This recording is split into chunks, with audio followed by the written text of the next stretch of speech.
रीजो रीजो श्रीवीर देखी शासन नाशिरता हरखो हरखो आ मौसम आवी पर्व पर्यूषण रीजो रीजो श्रीवीर देखी शासन नाशिरता हरखो हरखो आ मौसम आवी पर्व पर्यूषण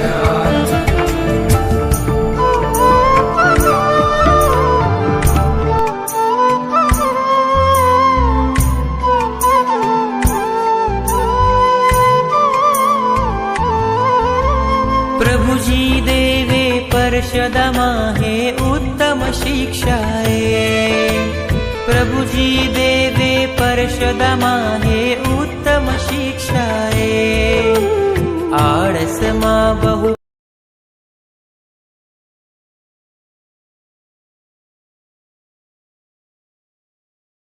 पै वै संसंगच्छाणां साम्य भक्ति चत्तदिगा जिनकी येनवणां जिनधनमुड्डीय महापुआ धम्म जागरिया सोय पुया उज्जवणं ततीर्थ भावना सोय महामहिमावंत पुण्यवंत ऐसे सकल कर्म विदारक पर्वाधिराज परिश्रण पर्व का आज दूसरा दिन यानी कि आज के दिन किन बातों का बयान किया जाता है, क्या बातें समझाई जाती है, क्या बातें बताई जाती है। जो मैंने श्लोक बोला है इसके अंदर श्रावक को प्रति साल प्रति वर्ष मिनिमम एक बार जो करना है उन कर्तव्यों की बात आती है। 11 कर्तव्य कितने? श्रावक जीवन का महत्व तभी बनता है जब वो शासन से जुड़ा रहता है, धर्म से जुड़ा रहता है, संत से जुड़ा रहता है, अपनी साधना से आराधना से जुड़ा रहता है। बाकी कोई वैल्यू श्रावक की होते नहीं है। दुनिया के अन्य लोग जो है अपने अपने हिसाब से पैदा होते, जिनकी जीते और जिनकी उनकी तमाम हो जाती। कब आए कब गए कुछ पता चलता नहीं है। अनंत भवों के अंदर दुर्लभ ऐसा मनुष्य भव, इसके अंदर आर्यकुल, इसके अंदर जैन संस्कार, जैनत्व का अपने को लाभ जो मिला है। मैं जैन बनाऊं, मेरा कर्तव्य क्या है, मेरी फर्ज क्या है। महापुरुष आपको एक एक चीज याद कराते, बार बार भूलने का स्वभाव है ना, इसीलिए क्या करते हैं वो बार बार हर साल आपको वही चीज याद कराते कि आपको एक काम तो मिनिमम इतना तो करना ही है।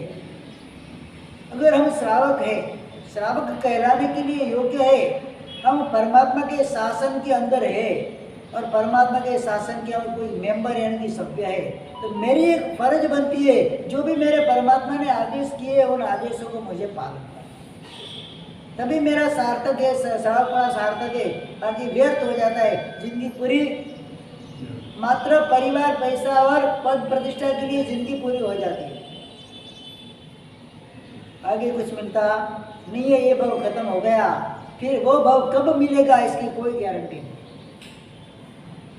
मिलेगा कि नहीं ये भी एक प्रश्न, क्वेश्चन मार्क हो जाता है। मुझे नए समय के अंदर ये मनुष्य भाव, परमात्मा का शासन, गुरुदेव का सानिध्य, मेरे अंदर धर्म करने की वृत्ति प्रवृत्ति जगने वाला ऐसा भाव मुझे मिलेगा कि नहीं मिलेगा, एक कल्पना करो ना, तो अभी कल्पना में भी नहीं आ। इस प्रकार से श्रावकपना मुझे मिला है। श्रावकपना के अंदर आकर मुझे प्रति साल एक बार, कम से कम एक बार, ये 11 कर्तव्यों का मुझे अनुष्ठान करना है, उसका पालन करना है। सबसे पहला कर्तव्य इसके अंदर बताया संघ पूजा। संघ पूजा मतलब क्या? प्रवचन के अंदर 1 रुपये की, 2 रुपये की, 10 रुपये की प्रभावना कर ली, वो संघ पूजा होगी। वो संघ पूजा एक प्रकार से है। व्यवस्थित रूप से संघ पूजा करनी में, संघ पूजा का मीनिंग मुझे समझना है। संघ पूजा है क्या, संघ क्या है, सबसे पहली बात तो वो समझनी है। संघ की पूजा करने का विधान बता, लेकिन संघ क्या है जब तक वो नहीं समझेगी तो संघ की पूजा कैसे करेंगे? परमात्मा ने बताया, गौतम स्वामी भगवती सूत्र के अंदर परब्रह्मा को प्रश्न करते हैं, वैभव किम तीर्थम, तीर्थ यानी कि संघ क्या? तो परमात्मा तीर्थ क्या है? स्वयं चेव अमर्या तीर्थो तमेव परम गणरो तीर्थो चौबियो समण पहाड़ो संगो तीर्थो, 3 प्रकार के तीर्थ बताए। कितने? परमात्मा स्वयं तीर्थंकर है, मतलब तीर्थ स्वरूप है, एक संग स्वरूप है।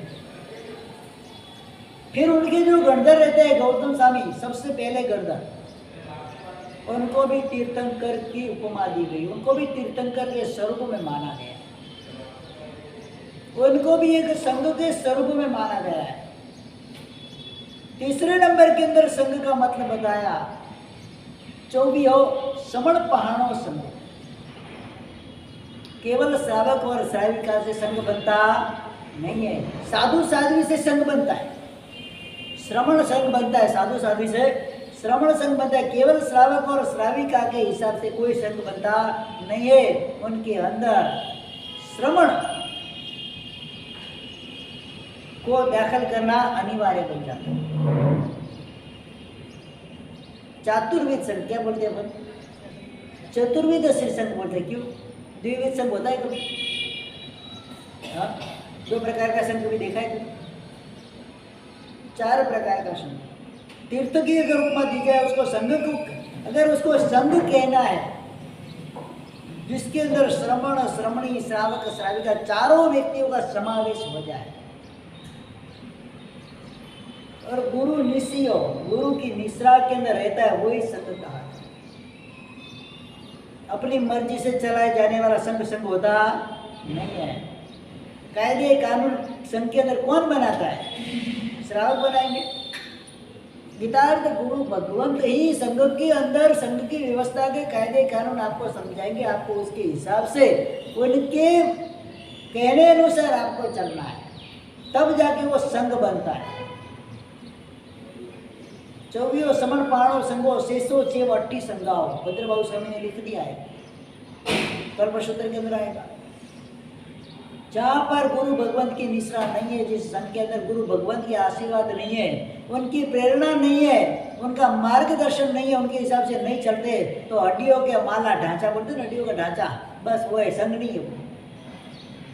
कंकाल होता है ना, कंकाल, कंकाल की वैल्यू कितनी होती है? तो वैल्यू होती है जिसके ऊपर चमड़ी नहीं है, मांस नहीं है, खून नहीं है, खाली कंकाल पड़ा है, उसकी वैल्यू कितनी? 0 वैल्यू हो जाती है। तो शेषों से 80 संगाओ, बाकी जो भी अपनी मर्जी से प्रवृत्ति संघ के अंदर चलाते हैं वो संघ होता ही नहीं है, वो अस्थि यानी कि हड्डियों का ढांचा ही और कुछ नहीं। आचार्य भद्रबाहु स्वामी महाराज ने कल्पसूत्र के अंदर ये बात बताई, समाचारी प्रकरण के अंदर आएगा, लास्ट 9वां प्रवचन आएगा ना संवत्सरी के दिन, वो मूल से सुनाया जाएगा, उसमें अर्थ वो देते नहीं है, क्योंकि श्रवणों के लिए समाचारी, वो प्रवचन किसके लिए? साधु साधु भगवतों के लिए। तो यहाँ पर संघ की व्याख्या करते परमात्मा ने क्या बताया? जिस संघ के अंदर ये चतुर्वर्ण है, यानी कि साधु साध्वी श्रावक श्राविका, और जहाँ पर प्रधानता गुरु भगवान की हो, वही संघ कहा जाता है, बाकी संघ होता नहीं है। हम ट्रेन का संघ निकालते हैं, ट्रेन का संघ वो संघ नहीं होता है, तीर्थ यात्रा होती है, क्या होती है? उस संघ की माला भी होती नहीं है, उसमें ऐसा संघ निकाल के संघ भी पड़ा पे मिलता नहीं है। ये बात आगे आएगी, मैं बताऊंगा, आगे के कर्तव्य के अंदर आएगी, रथ यात्रा कर्तव्य आएगा ना, उसके अंदर आएगी। तो यहाँ पर संघ की व्याख्या करते हैं, ऐसा संघ पूजनीय है। कौन सा संघ? जिस संघ के अंदर सबसे पहले 4 प्रकार के वर्ण, मतलब कि साधु साध्वी श्रावक श्राविका जिसके अंदर आ जाएंगे। दूसरे नंबर के अंदर उस संघ का अग्रणी कौन है? कोई ना कोई गीतार्थ गुरु भगवान है। एरा गेरा भी चलता नहीं है, पढ़ा लिखा वो गीतार्थ, जिनको अपने गुरु के द्वारा गीतार्थता का बोध मिला हो, गीतार्थता की पति मिली, ऐसे गुरु भगवंत जो उत्सर्ग और अपवाद को अच्छी तरह से समझते, देश काल की भाषा, देश काल की समाचारी को जो अच्छी तरह से जानते और उपयोगी होते हैं, संयम जीवन के अंदर उपयोग वाले होते हैं, ऐसे गीतार्थ गुरु भगवंत की मार्गदर्शन के अनुसार, उसकी आज्ञा के अनुसार जो भी संघ चलता है वो तीर्थ स्वरूप है। जैसा है वो पूजनीय, वो 25वां तीर्थंकर है। अपनी मर्जी से चलने वाला कोई भी व्यक्ति कोई तीर्थ की उपमा को प्राप्त कर सकता नहीं है। कोई भी संघ के अंदर हम जाए, वहां पर प्रधानता तो गुरु भगवंत की ही होनी चाहिए। ऐसा नहीं कि पर्टिकुलर कोई एक गुरु, वहां पर जो चातुर्मास में आते हैं, शेष काल में आते हैं, गीतार्थ है, छोटे मोटे गुरु की बात नहीं कर रहा हूँ, जो गीतार्थ है उनको लगे कि इसके अंदर कुछ चेंजेस करने जैसा है ताकि संघ का भला हो, संघ की उन्नति हो, तो वो आज्ञा, उनकी जो आज्ञा होती है, प्रेरणा, आज्ञा जो भी बोलो है, वो अपने को स्वीकारनी चाहिए। संघ अगर व्यवस्थित चलाना है, जहाँ पर संघ का भेद नहीं हो, संघ के अंदर किसी को भी मन भेद नहीं हो, मत भेद नहीं हो, ऐसी गुरु भगवान जब बात करेंगे उस बात को स्वीकार करके, स्वर से उसका स्वीकार करके संघ की उन्नति के लिए हमको आगे बढ़ना है। कि कोई बात ऐसी होती जो हमको पता होती नहीं है, ज्ञान इतना है, तो गीतार्थ गुरु भगवंतों के पास उस समाचार को समझना है, संघ कैसे चलाना है, उस ढंग को समझना है, समझकर हमको संघ के अंदर आगे बढ़ना है। वो संघ चार चांद लगा जाए। उसी संघ के अंदर ऐसे संघ का संघ पूजन करना है। क्या करना है? सबसे पहला कर्तव्य कौन सा है? इस प्रकार से संघ का मुझे संघ पूजन करा है, मेरी शक्ति नहीं है संघ पूजन करने की, पूरा सब सकल संघ को स्वामी वात्सल्य वगैरह कराने की मेरी शक्ति नहीं है, उनको सब पैरा में उचम बोल देने की मेरी शक्ति नहीं है। तो छोटी बात, छोटी सी चीज देखकर भी कंकु का, लास्ट में कंकु का तिलक करके भी अपन संघ का बहुमान कर, संघ के प्रति सतत बहुमान भाव हमारा रहना चाहिए। एक शब्द भी संघ के विरुद्ध में बोलना मतलब अनंत काल के लिए वो संघ से तुम्हारा आत्मा दूर हो जाएगा। आत्मा मतलब अनंत काल तक वो संघ वापस मिलने वाला नहीं है। संघ विरुद्ध में एक शब्द भी बोलने की हमारी कोई भी चेष्टा नहीं होनी चाहिए, क्योंकि ये तो स्वयं तीर्थंकर है, 25वां तीर्थंकर। संघ की आसाधना मतलब क्या हुआ? तीर्थंकर परमात्मा की आसाधना, और तीर्थंकर परमात्मा की आसाधना करने वाला कोषालक की तरह अनंत भव भ्रमण करता है। अनंत भव तक न तो समय को मिलता है, न साधुपना मिलता है, न कोई मनुष्यपना मिलता है। न मनुष्यपना मिलेगा तो कैसा मिलेगा? टूटा मुंडा, बेहरा बोबड़ा, मतलब कोई पूर्ण पंचांग शरीर वाला नहीं मिलेगा। और जल कर, भस्म होकर, डूब कर, ऐसे मतलब कम मौत से वो मरेगा अनेक भवों के अंदर। इसीलिए संघ की आसाधना तो कभी मन में ही नहीं सोचना कि मुझे संघ के विरुद्ध में एक शब्द भी बोलना है। एक व्यवस्था है वर्तमान काल के अंदर, एक जिन्नालय बनता है, वहाँ पर आजू बाजू की जो श्रावक श्राविका वर्ग होता है उनको सम्मिलित करके एक युद्ध बनाया जाता है, और वहाँ पर सब लोग आराधना वगैरह करने आते हैं। वहाँ पर उपासना वगैरह का निर्माण वगैरह होता है, जिन मंदिर होता है वहाँ पर, तो श्रावक श्राविका दूर दूर नहीं जा सकते वर्तमान काल की परिस्थिति के हिसाब से, तो वहाँ एक युद्ध पर वो आराधना करते, उसको हम संघ बताते हैं। क्या बताते हैं? आज क्या संघ की व्याख्या क्या होगी? आज संघ की व्याख्या वही होगी, दूसरे नंबर के अंदर कहीं पर भी बड़ा संघ हो, प्राचीन काल से चला आ रहा हो। एक गांव में पहले एक ही संघ होता था, कितना था? अब गांव का व्याप बढ़ता गया, मतलब गांवड़े गांव के अंदर जुड़ते गए, तो गांव के संघ भी कहाँ पर आ गए? गांवड़े के संघ भी बड़े बड़े सिटियों के अंदर आ गए। तो वहां पर थोड़ी व्यवस्था के हिसाब से करना पड़ता है, लेकिन निसरा तो वहां पर गुरु भगवंतों की ही चाहिए। मार्गदर्शन तो गुरु अपनी मर्जी से कभी संघ चला नहीं। हम तो ये कायदा कर दिया, हमने ये कायदा कर दिया, हमारा ये कायदा चलता है, वो चलता ही नहीं है। कौन बनाते कायदा? कायदा बनाने का हक किसको है? तीर्थंकर परमात्मा को, गणधर भगवंतों को, और उन्होंने जो नियमे है ऐसे आचार्य भगवंतों को संघ के अंदर, शासन के अंदर कायदा बनाने का आपके अधिकार है, बाकी किसी को अधिकार नहीं। आप तो कार्य करता हो, आप मालिक नहीं हो संघ के। क्या? परमात्मा की पेटी के रखे वालों, वॉचमैन समझ लो आपको इसके मालिक नहीं हो। मालिक तो कौन होते? कई अभी जिन वरिंदा पत्ता आयरा मरम पयम दाऊम आयरियम पवैडम दारिचे संपयम स्वयं उपदेश माला ग्रंथ के अंदर धर्मदास गण ने बताया है। कभी तीर्थंकर परमात्मा अपना काम निस्तार हो गया तो वो तो मोक्ष में सिधार गए, फिर इस संघ की परंपरा को चलाने के लिए आयरियम आचार्य भगवंतों को इस प्रवचन का, इनके शासन का भार सौंप कर गए। किसको? हमारी मर्जी से कुछ भी चलना नहीं, आचार्य भगवंत ने जो बोला वैसा ही करना। कितार्थ आचार्य भगवंत होने से खाली बंद बैठे हुए आचार्य भी चलते नहीं है। कितार्थ गुरु भगवंत ने जो भी बताया वो उत्सर्ग और अपवाद मार्ग को देखकर, शास्त्रों के संगत शास्त्र के विरुद्ध नहीं आए, ऐसे वचनों के द्वारा संघ को चलाने का प्रयास करते हैं, ये संघ पूजनीय बनता है। कैसा बनता है? हाँ, ऐसे संघ की भक्ति करनी हमको। हमारी शक्ति नहीं है, कुछ भी छोटी मोटी भी शक्ति नहीं है, तो कम से कम एक व्यक्ति को, एक साधु, एक साध्वी, एक श्राविका, एक श्रावक को एक मुफ्ती का दान करके भी संघ की भक्ति कर सकते हैं। नहीं कर सकते? ऐसा नहीं है। और संघ की भक्ति करने वाला निर्धन होता है ना, वो भी संघ की भक्ति करते करते अपनी शक्ति से करेगा तो वो भी धनवान बन जाता है। शास्त्र में से कई दाखले। पुरुषार्थ कहाँ पर करना है? मेरे संघ को मुझे आगे बढ़ाना है, संघ का गौरव बढ़ाना है, संघ की महत्ता बढ़ानी है, शासन का नाम बढ़ाना है। मेरा पुरुषार्थ कहाँ रहता है? कोई एक व्यक्ति संघ की निंदा करता है, मुझे उसके साथ कभी जुड़ना नहीं है। मैं निंदक अगर संघ का बन गया तो गौशाले से बदतर मेरी हालत होगी। ऐसे लोगों से दूर रहकर हमको हमारा कार्य करना है, निष्ठापूर्वक करना है। क्या करना है? ईमानदारी पूर्वक संघ का काम करना है। और संघ का कार्य करने वाला बताया गया है, संघ के अंदर जो ट्रस्टगण होता है, ट्रस्टी वगैरह रहते हैं, अच्छे से संघ का संचालन करते, उसी भव के अंदर तीर्थंकर नामकरण बांधते हैं। क्या? उसी भव में तीर्थंकर नामकरण बांधेंगे। वो कितना बड़ा गौरव है। संघ की रक्षा करना, संघ का सार संभाल करना, ऐसे वैसे एरे वेरे का काम नहीं है। हम उनकी निंदा करेंगे और ट्रस्टी वाणी बैठा है, कोई करता है, कोई नहीं करता। तुमने क्या किया संघ के लिए? हमको ट्रस्टी किसने बनाया? आपने बनाया ना। तो उनको अधिकार मिलता है कि नहीं मिलता है? फिर आपको बीच में बोलने की जगह जरूरत का है?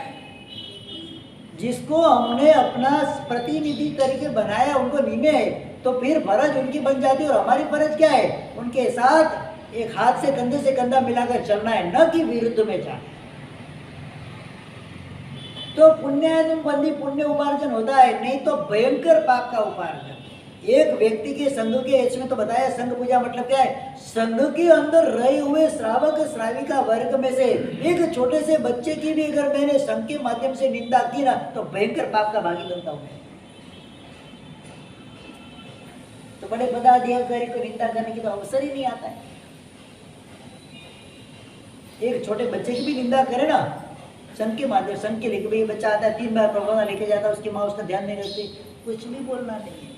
वो कौन सा जीव है आपको पता नहीं है, कब वो जीव तर जाएगा पता नहीं, कब वो जीव आगे बढ़ जाएगा। हम तो इधर भी रह जाएगी निंदा करते करते, और वो जीव कहाँ से कहाँ पहुंच जाएगा। जिन शासन के अंदर उस जीव को जन्म मिला है, नहीं तो इसमें तो पता चलता है कि पूर्व भाव की किसी न किसी ऐसी विशिष्ट आराधना, विशिष्ट पुण्य और विशिष्ट साधना के द्वारा जिन शासन के, जिन कुल के अंदर उसको जन्म मिलता है, और उसकी निंदा हम करेंगे, भयंकर पाप के भागी बनते। किसी की भी निंदा संघ के बारे में तो कभी करनी नहीं है। ये संघ, ये भी एक प्रकार की उत्कृष्ट संघ पूजा है। क्या है? मैं द्रव्य से कह नहीं सकता, भाव से तो संघ की पूजा करूं। अरे जिस संघ का आप अवमान करते, जिस संघ को पूजनीय मानते, उसकी निंदा मुझसे हुए, पॉसिबल ही नहीं।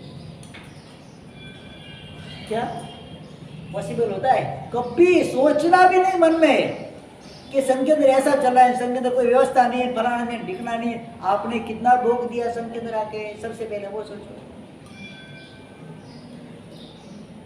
चलो व्यवस्था नहीं है ना, आपने कितना भोग दिया? भारत देश के एक राष्ट्रपति हुए थे मौलाना अब्दुल कलाम आजाद। जब राष्ट्रपति पद उनका पूरा हुआ, उनका लास्ट, उनकी पारी पूरी हुई, लास्ट भाषण के अंदर उन्होंने एक वाक्य बताया था, पूरे दुनिया को एक वाक्य बताया था। तुम्हें रहने दो, उधर लेके जाके।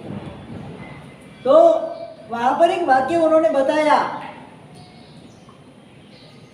देश ने मुझे क्या दिया है वो मेरा सोचने का विषय नहीं है। मेरा सोचने का विषय है कि मैंने देश के लिए क्या किया।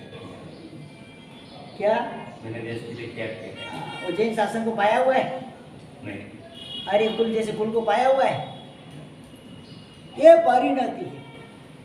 संघ ने मुझे क्या दिया, संघ ने मेरे लिए क्या किया, ये मेरा सोचने का विषय ही नहीं है। मैंने संघ के लिए क्या किया। अगर आगे बढ़ना है, अगर चमत्कार पाना है, तीर्थंकर नाम कर्म तक पहुंचना है, तो संघ का हर पल, हर क्षण, हर क्षेत्र के अंदर संघ का बहुमान, संघ का गौरव बढ़ाना है, संघ का गौरवहीन करना, ये सबसे बड़ी संघ पूजा है। कोई व्यक्ति हमारे संघ की अगर निंदा करे, बार वाला व्यक्ति, उधर से खड़े होकर निकल जाओ, नहीं कि उसके साथ जुड़ जाओ। है तू बोलता है ऐसा ही है, पता है संघ के अंदर थोड़ी व्यवस्था के अंदर अभाव है, कुछ भी गड़बड़ होती है, सब कोई छदमस्त है, कोई केवली तो से है नहीं इधर, तो भूल तो गलतियां तो किसी की भी हो जाती है। तो उस गलती को, अपने संघ की गलती को सुधारनी अंदर रहकर, बाहर किसी को बताकर। बच्चा कोई खराब काम करके आए, पेपर में देंगे क्या कि मेरी बच्ची किसी के साथ भाग गई, मुस्लिम के साथ, उसको पेपर में लिखेंगे क्या? क्या करेंगे? चुपचाप उसको लेके आएंगे, पूरा केस दबा देंगे। तो संघ के अंदर भी कभी कोई गड़बड़ी हो जाए, छदमस्त है कि गलती हो गई, कभी छापे पे चढ़ाना नहीं है, अंदर अंदर उसकी सुलह संभ करके अंदर अंदर विवाद खत्म करना है। बाहर पता भी नहीं चले, दूसरे आने वाले, पूजा करने आने वाले व्यक्ति को भी पता नहीं चले कि क्या हुआ है, तो खरी संघ पूजा होती है। क्या कि आपको संघ के प्रति बहुमान भाव है, आदर भाव है, सम्मान भाव है, पूज्य भाव है। ये पूज्य भाव संघ के प्रति आया, समझ लो निस्तार हो जाएगा। एक सामायिक भी नहीं करोगे तो चलेगा, पूजा नहीं करोगे जीवन भर, कोई प्रॉब्लम नहीं है, कोई इसमें बड़ी बात नहीं है। संघ की निंदा के अंदर मैं कभी भागी नहीं बनूंगा, संघ की सेवा के अंदर सदैव तत्पर रहूंगा। आप पूजनीय संघ की सेवा करते करते तीर्थंकर नाम तक, कर्म तक पहुंच जाते हैं, कोई छोटी बड़ी बात थोड़ी। अनंत भवों तक जितने भी हमारे भाव हो जाए, परमात्मा का सानिध्य हमको सदा मिलता रहता है। एक बार संघ की दिल से चाव से भाव से पूजा किए, कोई भाव ऐसा नहीं, जब तक मोक्ष नहीं मिलेगा हमको ये शासन मिलता ही रहेगा। क्योंकि हमको शासन के प्रति क्या है? सद्भाव है, अवभाव, बहुमान भाव है। तो शासन हमसे छूटेगा नहीं, जब तक मुझे केवल ज्ञान की प्राप्ति नहीं होगी, वहां तक ये शासन सदा मेरे साथ रहेगा। ऐसा नहीं कि धन खर्च के संघ के अंदर मेंबर बन सकते हैं। कोई पुरुषार्थ, देखो 3 पावर होते हैं, मनी पावर, मेन पावर और माइंड पावर। क्या होता है? किसी के पास मनी पावर है, किसी के पास मेन पावर है, किसी के पास माइंड पावर है, किसी के पास बुद्धि है, किसी के पास धन है, और किसी के पास मेहनत है। क्या है? कोई भी फील्ड में तीनों चीज की जरूरत पड़ती है कि नहीं पड़ती? मनी पावर, मेन पावर और माइंड। संघ के अंदर भी ऐसे हर प्रकार के व्यक्तियों की जरूरत पड़ती है। संघ कोई आसान नहीं है, कोई बड़ी बामणी का खेतर नहीं है कि किसी ने भी चला लिया और किसी ने भी लगा दिया, चार पार नहीं है, पार लग गई, कभी लगती नहीं है। कुशल चाहिए संघ के कार्यकर्ता। कैसे चाहिए? कुशल कार्यकर्ता चाहिए। कैसे भी परिस्थिति के अंदर वो संघ के कार्यकर्ता, उनके मन का जो टेम्परेचर है ना, वो बढ़े नहीं, कुशलता पूर्वक कार्य करना, बुद्धि कौशल्य बता रहा है वहां पर। संघ की कभी भी अवहेलना मुझसे गलती से भी नहीं हो जाए। श्रेष्ठ संघ पूजा मैं तो इसको मानता हूं। मेरे संघ के लिए मैंने जितनी उन्नति की, भले 1 रुपया भी नहीं लगाया, लेकिन जहां पर गया, जिस क्षेत्र के अंदर गया, जो तीर्थ क्षेत्र में गया, कोई दूसरे संघ में गया, मेरे संघ की मैंने वहां पर गौरव बढ़ाने का काम किया है। अवश्य मैं उसका मुझे अच्छे से अच्छा रिजल्ट मिलेगा। नहीं मिलेगा ऐसा नहीं है। किसी को नीचा दिखाना नहीं करो। हर प्रकार के व्यक्ति, देखो इतने सारे लोग आते हैं संघ के अंदर, तुमने मति बिना, सबके मन के अंदर अलग अलग विचारणा होती है।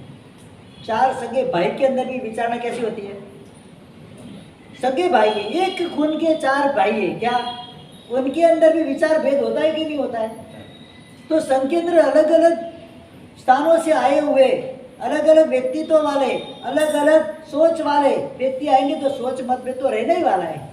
उसको सलाह सूचन करके, उसको समझकर एकजुट होकर आगे बढ़ेंगे तो संघ पूजनीय बन जाएगा। एक संकल्प आज तो कर ही लेना है। अगर मुझे सबसे बड़ी जीवन में संघ पूजा करनी है, तो तीनों काल में कभी भी मैं मेरे संघ की निंदा नहीं करूंगा। क्या?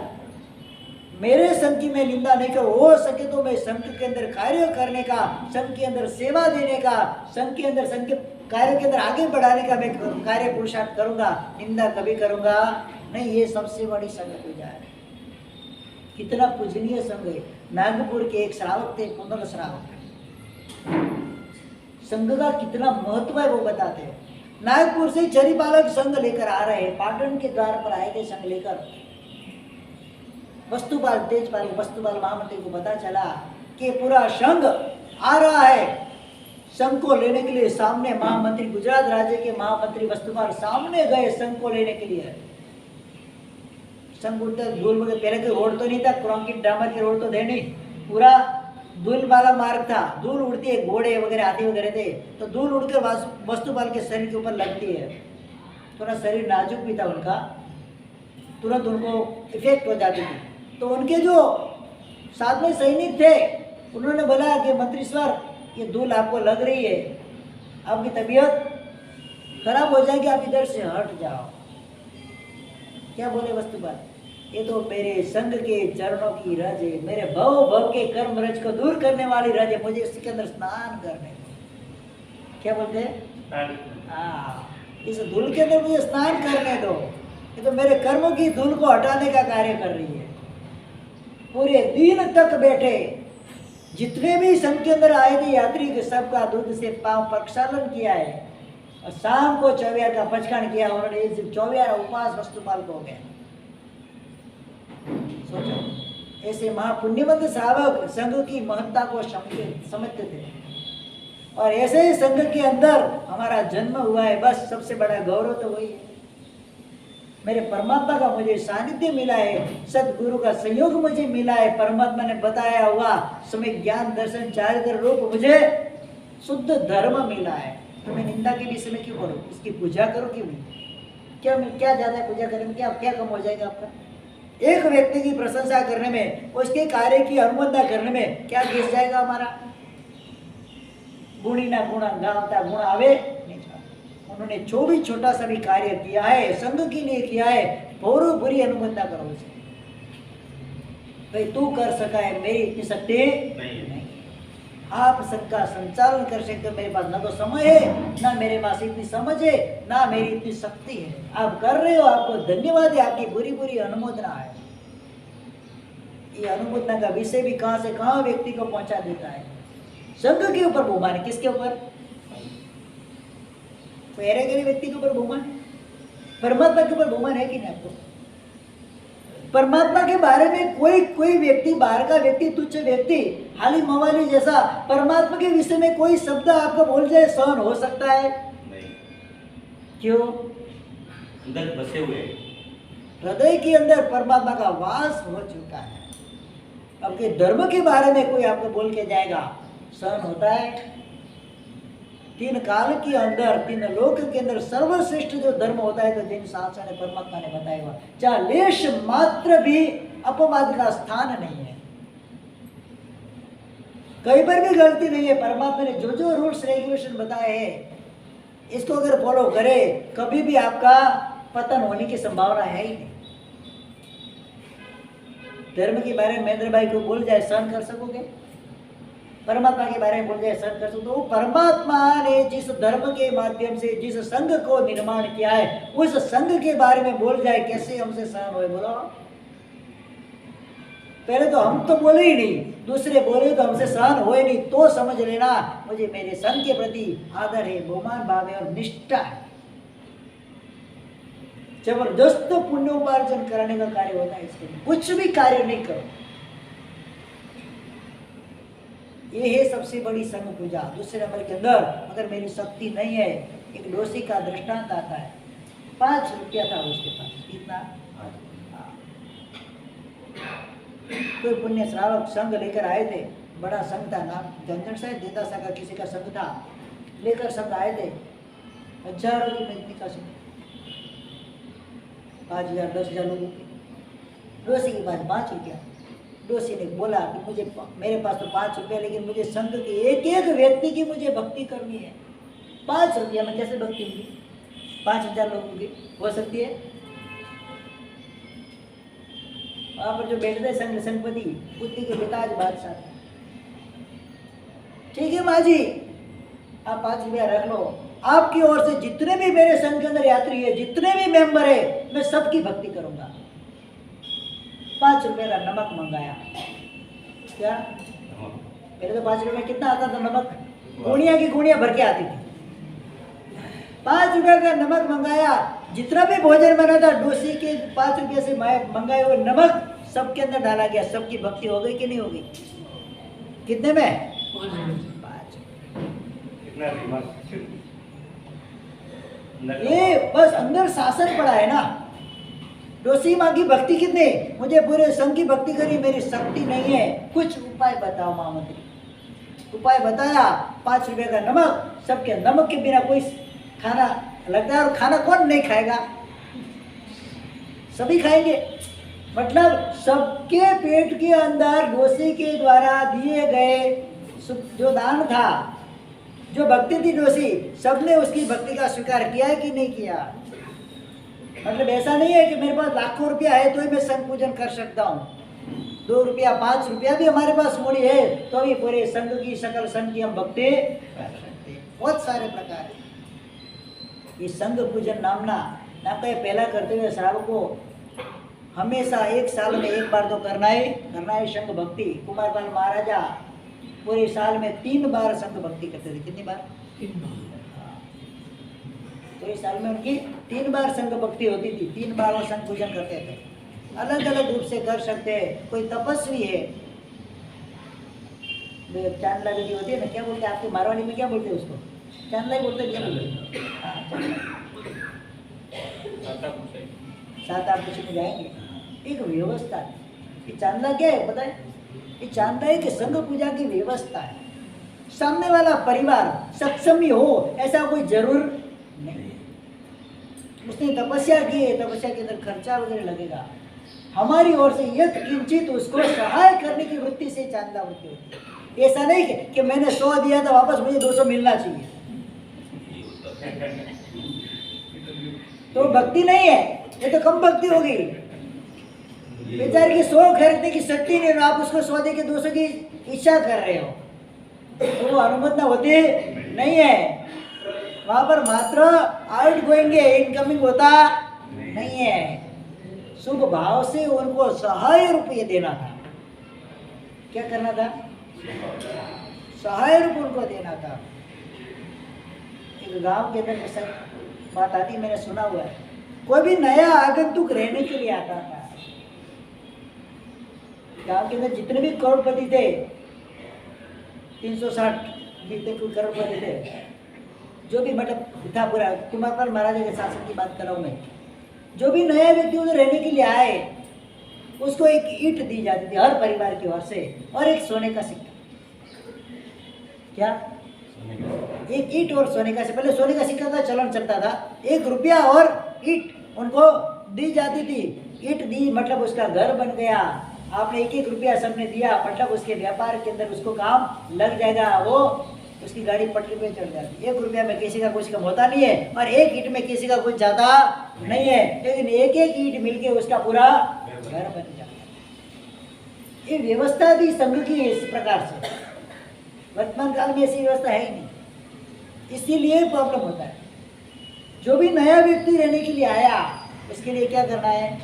ये तो किंचित सहाय करनी है। सहाय वृत्ति का गुण तो निकल ही गया अंदर से। किसी को दूसरे व्यक्ति के प्रति कहीं पर भी कोई सद्भाव नहीं है, सम्मान नहीं है, बहुमान भाव नहीं है। उसकी वो जाने, उसकी वो घोड़े, मुझे क्या लेना है। सगे भाई के लिए नहीं करते, दूसरे के लिए क्या करेंगे? सगा भाई बेचारा गरीब भाई में जीवन बिता रहा है, खुद बड़े सेठ है, मिल मालिक है, संघ के अंदर आकर पुछामणियों के अंदर के प्रकार से हजारों लाखों रुपया खर्च लेंगे। सगा भाई घर पे बैठा है, उसके सामने देखने को उनको फुर्सत नहीं। तो जितना भी द्रव्य आपने दूसरे क्षेत्रों के अंदर खर्चा है ना, सब व्यर्थ है, दिखावा है। क्या है? सगे भाई के लिए नहीं कर सकते। सबसे पहले तो जो भी हमारे आसपास में, जो मैंने कल बताया था साधन में भक्ति के अंदर, आज ये दूसरा करते हुए साधन में इतना कंटिन्यू करता हूँ मैं, तो ये वहाँ पर हमको क्या करना है? सबसे पहले उनकी देख रेख करनी है, उसके सार संभाल करनी है। दूसरे क्षेत्रों में कम खर्च होगे तो चलेगा। साधर्मिक ही नहीं रहेगा तो धर्म कहाँ से टिकेगा? क्या आपको सहाय करने वाला, आपको प्रतिक्रमण कराने वाला कोई साधर्मिक नहीं रहेगा, आपको प्रतिक्रमण आता नहीं है, तो आपकी वैल्यू क्या होगी? आपका जीवन कैसा होगा? पशु के समान जीवन हो जाएगा। हमारे पास आराधना ही नहीं रहेगी ना। आराधक वर्ग नहीं रहेगा तो आराधना कहाँ से रहेगी?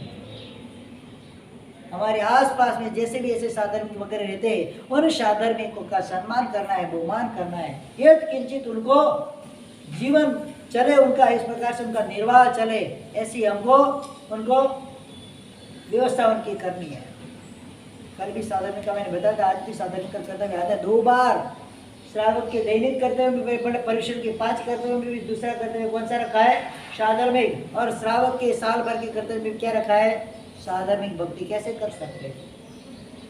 नॉर्मल से नॉर्मल व्यक्ति भी साधर्मिक भक्ति कर सकता है। किसी एक व्यक्ति के लिए भी कुछ काम करो, 1 किलो अनाज उसको ला के दे दो, क्या कम पड़ जाएगा? अभी इतनी शक्ति नहीं होती किसी के अंदर।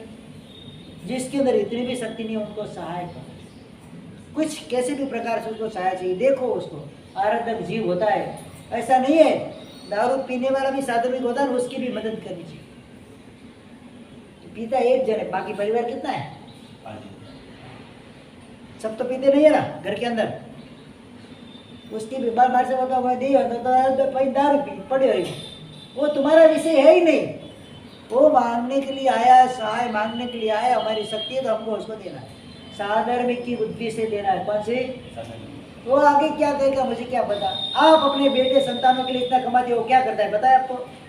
कोई पुण्य कार्य में खर्चता है? बोला, अपने संतान के लिए इतनी मूड़ी इकट्ठी करके रखी है, पुण्य कार्य में खर्चेगा, आपको गारंटी है? कोई भी पाप कार्य उसे नहीं करेगा, क्या गारंटी है इसकी? बताओ मुझे।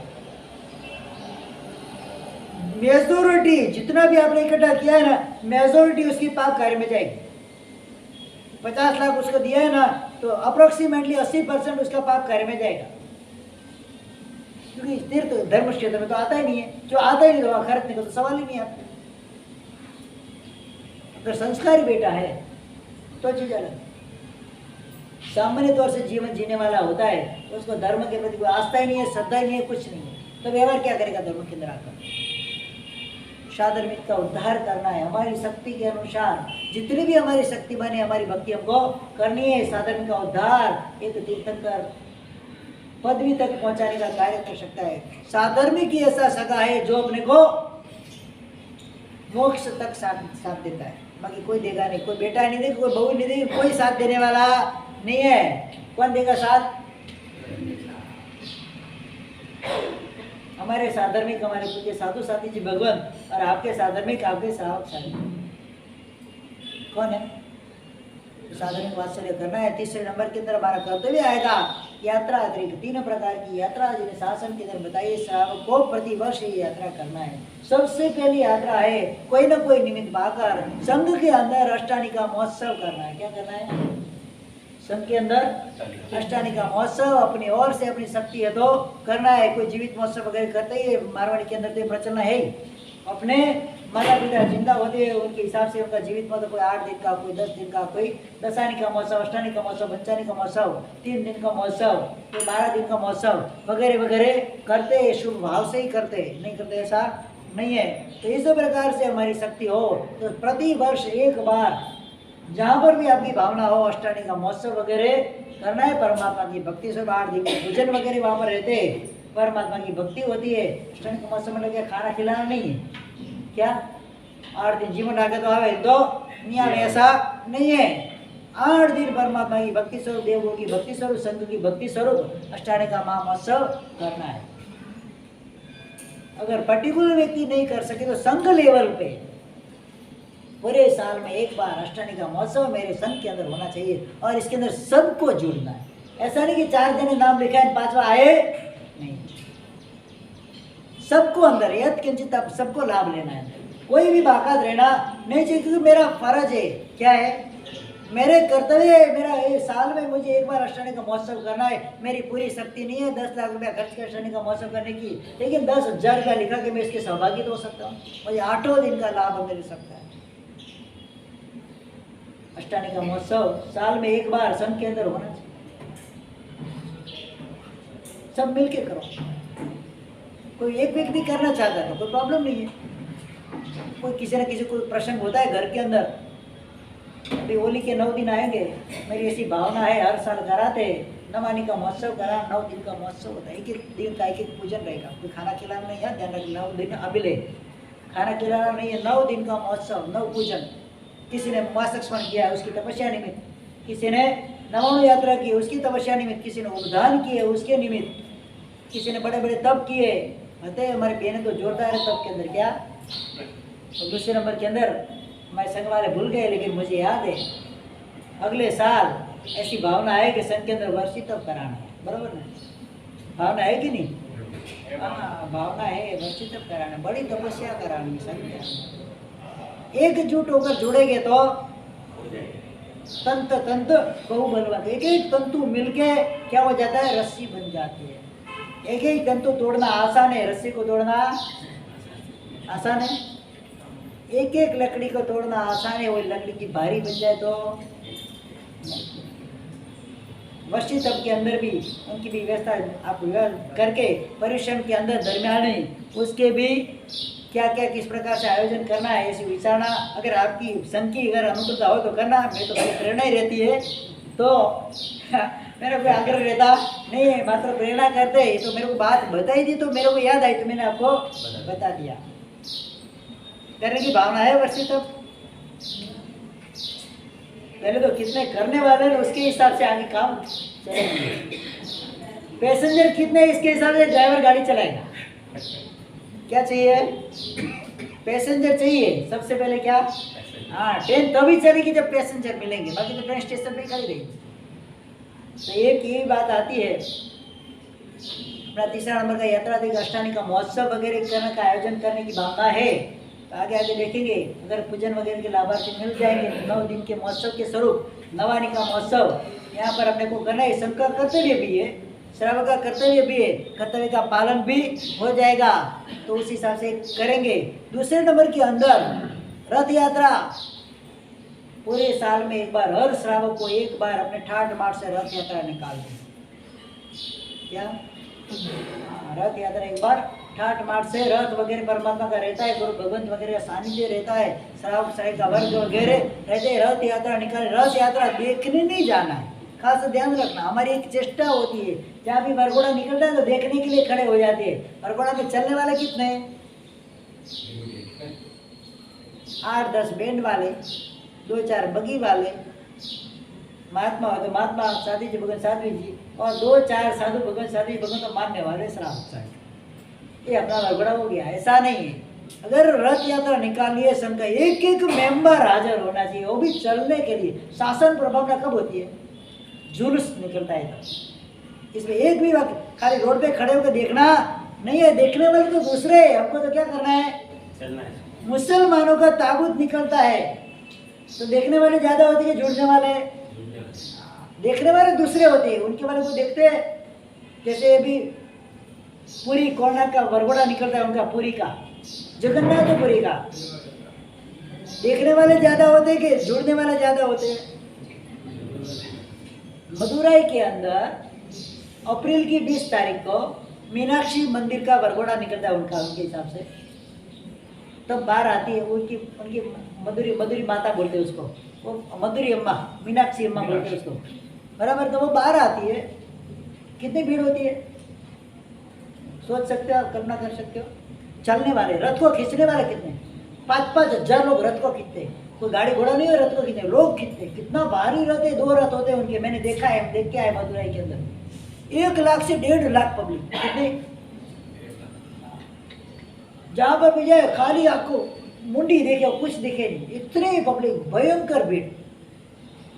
उनको श्रद्धा है, हमको उसके अंदर एक बार तो साल में मीनाक्षी माँ बाहर निकलती है, क्या, उसके दर्शन के लिए, उसके अंदर रथ यात्रा के अंदर जुड़े। और कितनी चलती है, 24-24, 26-26 किलोमीटर की रथ यात्रा होती है। चलते तो गाड़ी में नहीं आते, स्कूटर पे नहीं आते। हमको तो क्या ऐसे जैसे लेके जाएंगे ना, तो लास्ट में जहाँ पर होगा, जहाँ मम्मा होगा, सीधे स्कूटर मार के घर से आ जाएंगे। इस शॉर्टकट नहीं है, ये लॉन्ग कट है।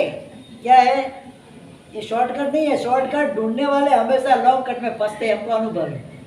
बिहार में जाते हैं ना, बिहार के अंदर तो किसी ने बोला इधर से शॉर्टकट है निकल जाओ, और निकले ऐसे फंसे ना, उससे ऐसा लगता है लॉन्ग कट में गए होते 2 किलोमीटर में काम हो जाता, ये आधा किलोमीटर बचा नहीं गए तो 6 किलोमीटर और लग गया।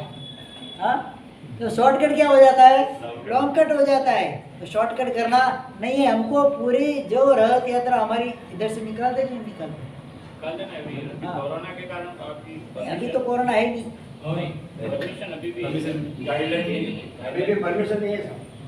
अच्छा ठीक है। तो अगर निकालते हैं तो सबसे पहले यही करना है, खाली रथ यात्रा देखने के लिए आना नहीं है, हमको अंदर जुड़ना है। शासन प्रभावना के अंदर हमको निमित्त बनना है। क्या बनना है?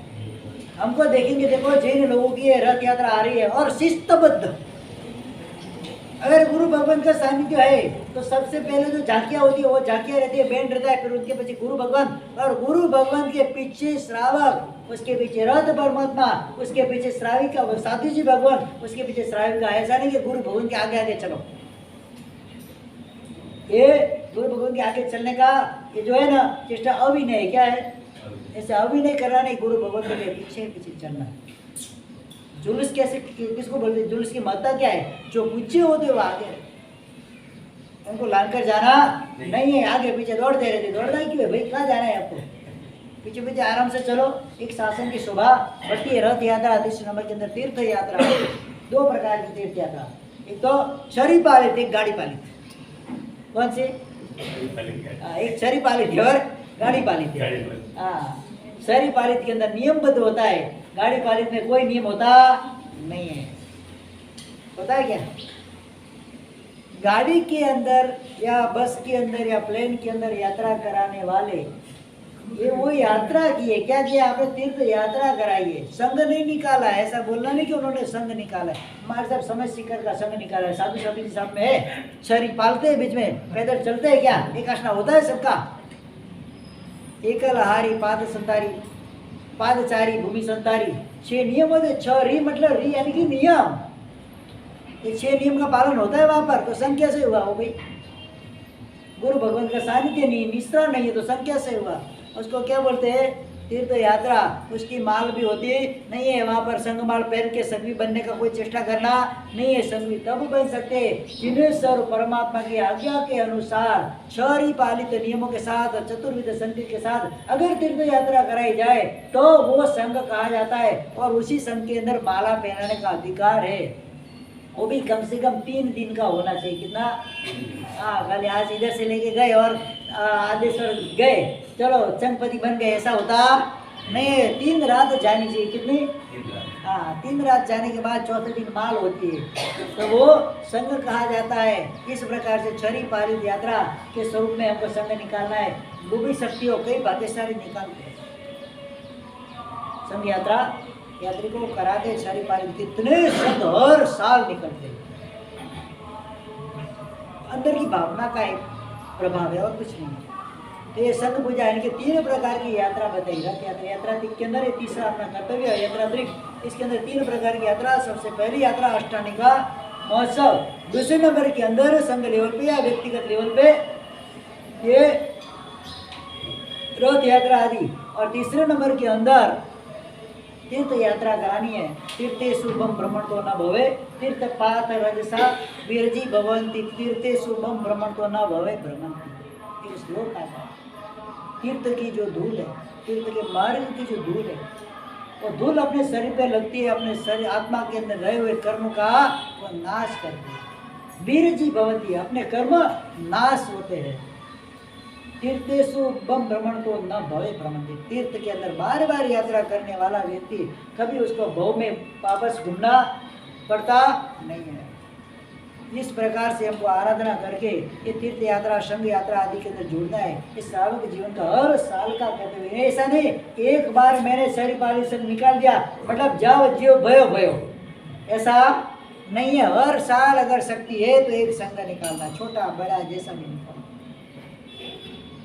इस प्रकार से संघ की यात्रा करनी है। 3 प्रकार की यात्रा हो गई।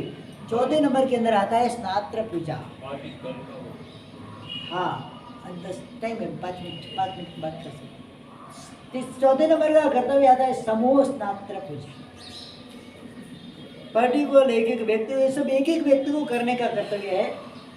अगर नहीं होता है व्यक्तिगत रूप से तो सामूहिक रूप से 56 दीप कुमारी, 64 इंद्र, अनेक देव देवियों के द्वारा परमात्मा का इधर मेरु पर्वत का निर्माण करो, जन्माभिषेक करो परमात्मा का। एक विशेष बड़े पैमाने पे स्नात्र महापूजा करनी है, संघ लेवल पे सब अंदर जुड़े, ताकि सबको उसका लाभ मिल जाए। ये भी संघ का एक कर्तव्य बताया। 11 कर्तव्यों के अंदर परमात्मा की भक्ति स्वरूप ये कर्तव्य।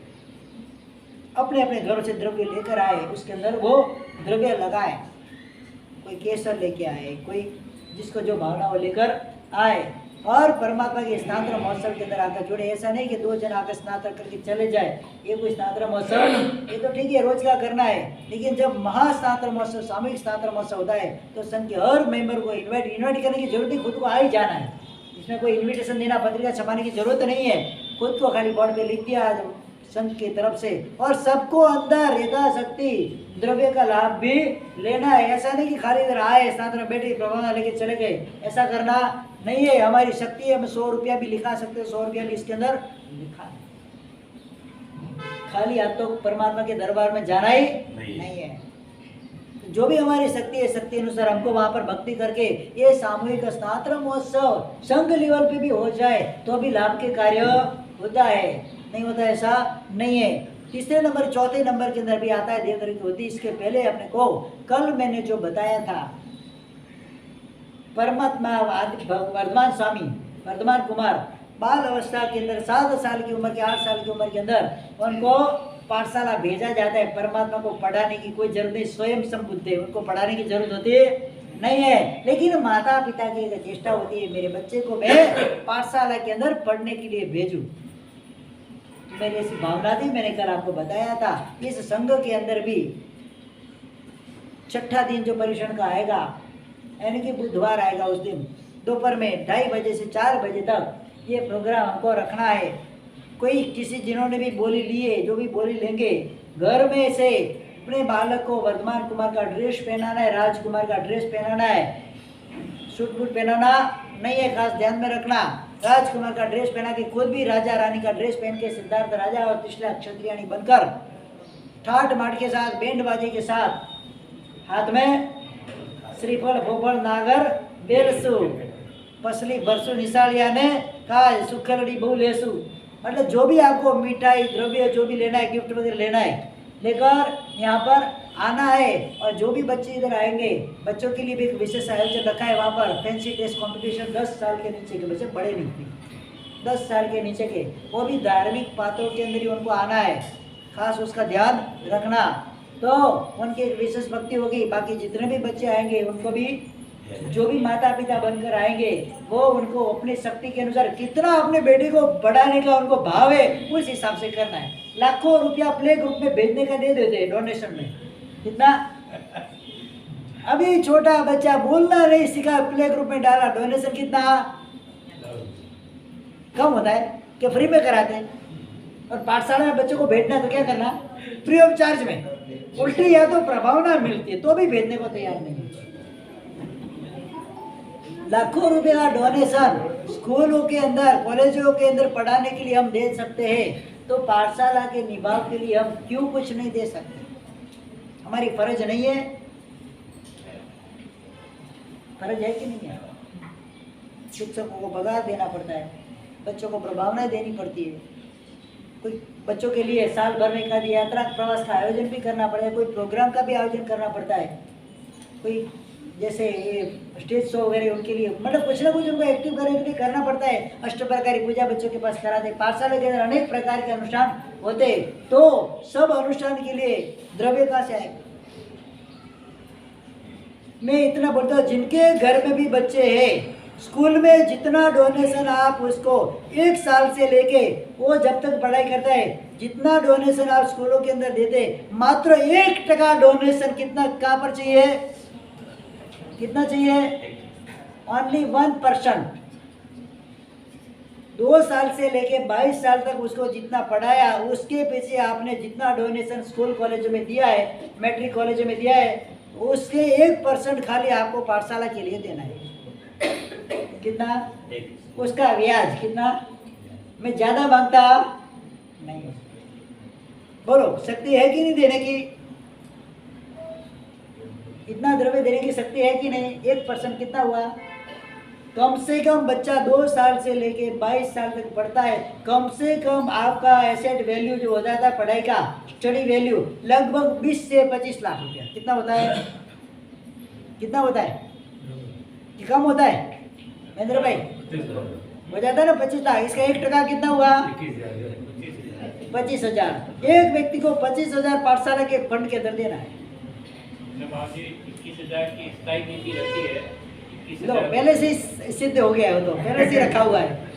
21,000 कोई भी परिवार बाकात नहीं रहे, परमानेंट नाम आ जाए, आजीवन आजीवन के लिए। बाकी कोई डोनेशन नहीं है। बाद में एक बार बच्चा अंदर गया बस फ्री ऑफ चार्ज में पड़ेगा। क्या? प्रदूषण के दिन बोल जाए। हाँ 21,000 रुपया पाठशाला डोनेशन फंड में। देखो मैंने बताया एकदम सरल उपाय। जितना भी आप उसको 22 साल पढ़ाने के लिए, 20 साल पढ़ाने के लिए करते, उसका मात्र 1% चाहिए। नंद राजा का नाश करके मौर्य वंश की स्थापना करें। चंद्रगुप्त मौर्य को नंद राजा के शासन के ऊपर उनको राजा बनाना था। चाणक्य था उधर, क्या था? उसको पता चला इस गांव के अंदर धनवान कितने हैं, 4 व्यक्ति को पकड़ा। कितने? एक ऐसा था उसके घर में इतने मक्खन इतना होता था कि नदी के ऊपर, गंगा नदी के ऊपर मक्खन का बांध बांध दे, इतना मक्खन रोज निकलता था उसके पास। कितना? तो कितने गौशाला होगी, कितनी गाय होगी उसके घर के अंदर, कितना दूध आता होगा? वो तो मक्खन की बात कर रहा हूँ। चाणक्य ने उसको बुलाया, गर्दन पे तलवार रख दी। कुछ नहीं चाहिए, 1 दिन का मक्खन जितना निकलता मुझे दे दे, ज्यादा नहीं चाहिए। 364 दिन तेरे। क्या? कितना? 1 दिन का। हाँ 1 दिन का मक्खन जितना निकलता है उतना मुझे दे दे। एक दूसरे के पास कितना धन था? हाथी चलता है, 1 योजन हाथी चले। कितना? 1 और जितने हाथी के कदम है उतने हाथी का भाव तो बढ़ा रहता है। उतने कदम पर सोना मार का ढगला कर देने का, इतना धन उसके पास था। उसने क्या बोला? एक हाथी 100 कदम चले, कितना? बस इतना धन मुझे दे दे, बाकी तेरा। चारों व्यक्ति के पास, जैसे एक के पास घोड़े थे, घोड़ा थे, इसके कितने घोड़े रोज के पैदा होते थे कि जितने तेरे घोड़ा साल के अंदर, 100 साल के अंदर जितने घोड़े पैदा होते साल भर के, मुझे नीचे 1 दिन में जितने घोड़े पैदा होते वो घोड़े मुझे दे दे। 4 व्यक्ति के पास इस प्रकार से चाणक्य धन लेकर पूरे मौर्य वंश की स्थापना कर दी, नया राज्य स्थापित कर दिया। मतलब श्रावकों के पास कितना धन होता है। हमको, मैं भी कितना मांगता हूँ? 1%। मैं ज्यादा मांगता। कितना चाहिए तारा जी? 1%। ओनली 1%। आप 2% देने के आएंगे, हम नहीं लेंगे। नहीं लेंगे। हमको 1% ही चाहिए। नियम फिक्स है। नियम फिक्स है। 200 घर है, 25-25 हजार एक घर का। कितना? अभी कोई घर सामान्य है तो दूसरे 50,000 भी दे सकते हैं। एवरेज 25,000 एक 200 घर में से आए, कितना आ जाए? जिंदगी भर पाठशाला के लिए दूसरी बार आपके पास पैसा मांगने की जरूरत नहीं। कितना रुपया आ जाए? 50 लाख रुपया है। कितना है?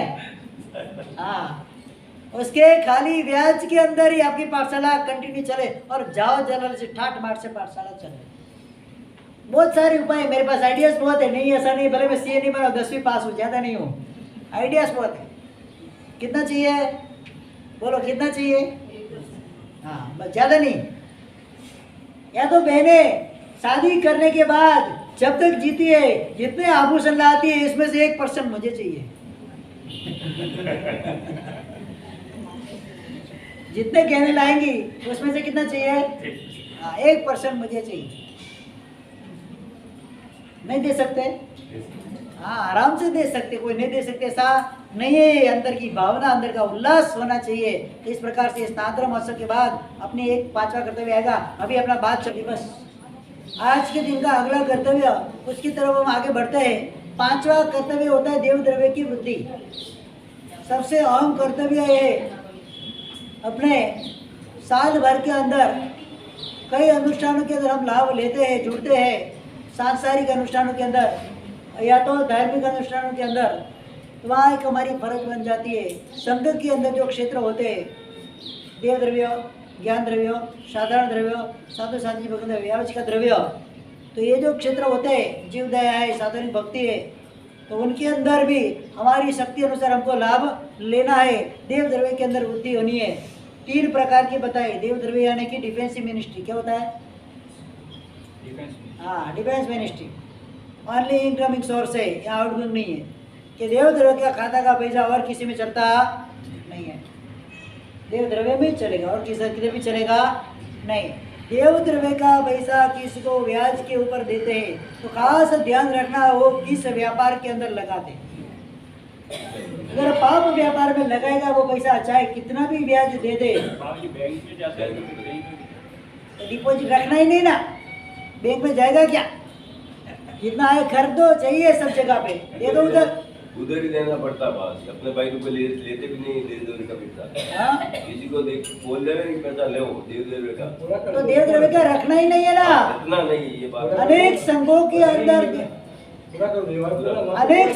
अंदर देव द्रव्य के फंड की जरूरत पड़ती है। अपने संघ के लिए इधर जितना उपयोगी साल भर के इतना रखो, बाकी सब उसको बांट दो, क्योंकि हर साल परमात्मा का ये अतिशय है। परमात्मा के द्रव्य में कभी हानि होती नहीं है।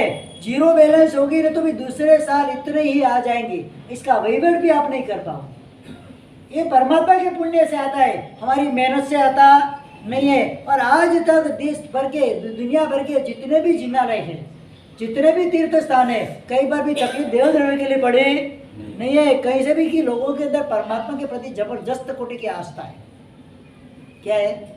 मेरे परमात्मा को मुझे देना है, तो परमात्मा के लिए। और परमात्मा के अति से भले परमात्मा मोक्ष में चले गए, उनके अति से तो अभी भी शासन में चल रहे हैं। उनके देव द्रव्य, उनके द्रव्य में कभी हानि आती नहीं है। अपने पास जितना आए, जैसे साल भर का अपना जिंदालय वगैरह के लिए इतना मुझे खर्च करना आवश्यक है, इतना रखना है। बाकी जो भी संघों में से अर्जी आती है उसको बांट, क्यों काम में लग जाएगा पैसा। नहीं तो ये फिक्स डिपॉजिट में गया बैंक के अंदर, वो कौन से मच्छी मारे को किसको भी लाओ, कतल खाना वगैरह के अंदर वो लोन देती, बैंक को क्या लेना देना है? सब पाप के भागी हम बनते हैं। इसीलिए बैंकों के अंदर कितना रखना है, जितना हमको जरूरत पड़े इतना साल भर के अंदर। और 1 साल से संघ तो चलता नहीं, तो पता तो होता ही कि कितना साल भर में लगता है। उससे 10% ज़्यादा, कि हर साल 10% कदाच महंगाई बढ़ जाए, 15% महंगाई बढ़ जाए, 10% जो पहले साल लाख रुपया रखा, इस साल 1.25 लाख रुपया रख दो। ज़्यादा रखने की जरूरत नहीं है, जितना भी आए। अनेक ऐसे जीर्णोद्धार कार्य भी चल रहे हैं अनेक गाँव के अंदर, जिनालय के अंदर, तो उसके अंदर हम अपना द्रव्य दे सकते हैं, नहीं दे सकते ऐसा नहीं है। नाम बाप की कोई जरूरत नहीं है वहाँ पर कि ये संघ ने दिएगा, फलाना संघ ने दिया। हमको तो लाभ लेना है, क्योंकि नाम क्यों लेना है?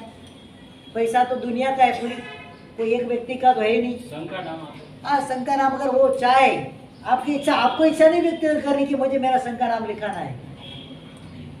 धरणासा ने पूरा जिन्ना बना लिया 100 द्रव्य से, राणकपुर का 1444 खपे वाला, कहाँ पर नाम लिखा है?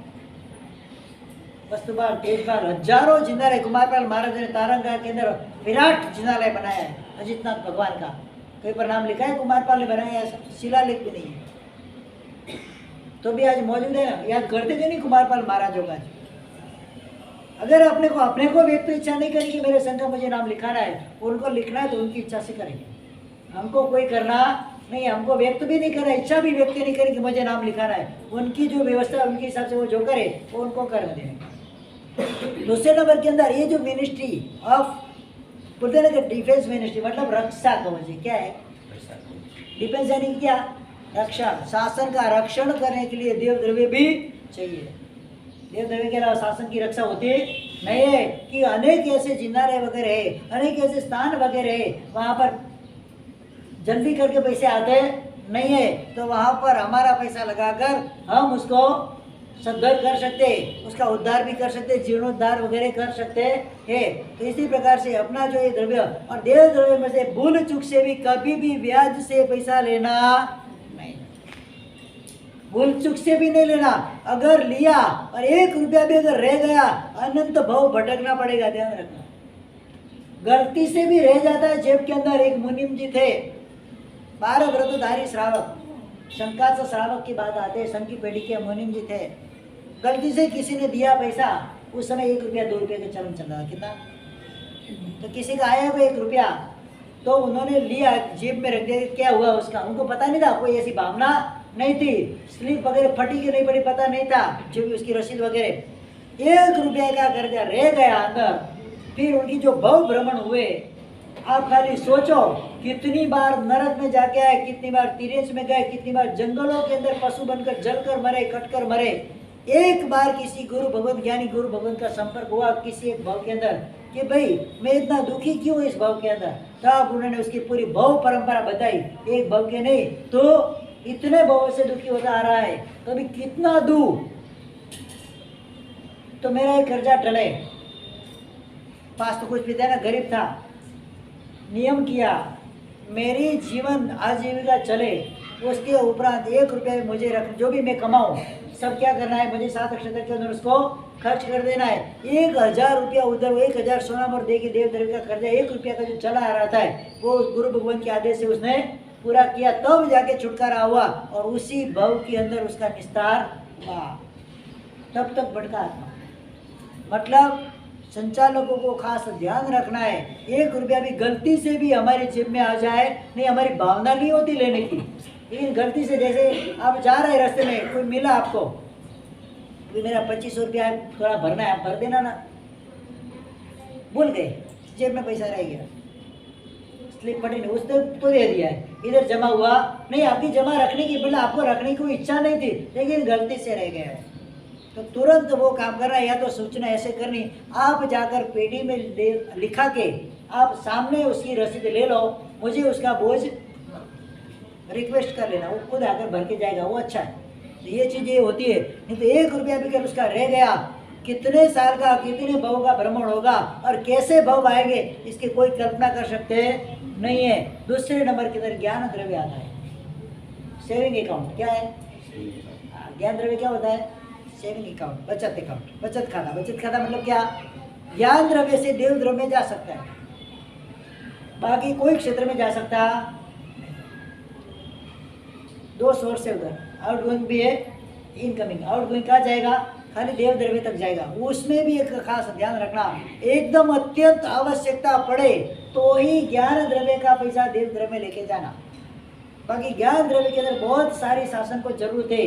अनेक संघों के अंदर अनेक महात्माओं को जो भी ग्रंथ वगैरह का कार्य वगैरह करते तो वहाँ पर या तो कई बार ज्ञानशाला बनती है, मतलब ज्ञान मंदिर बनता है, उधर भी पैसे की जरूरत पड़ती है तो उधर भी अपन खर्च कर सकते हैं।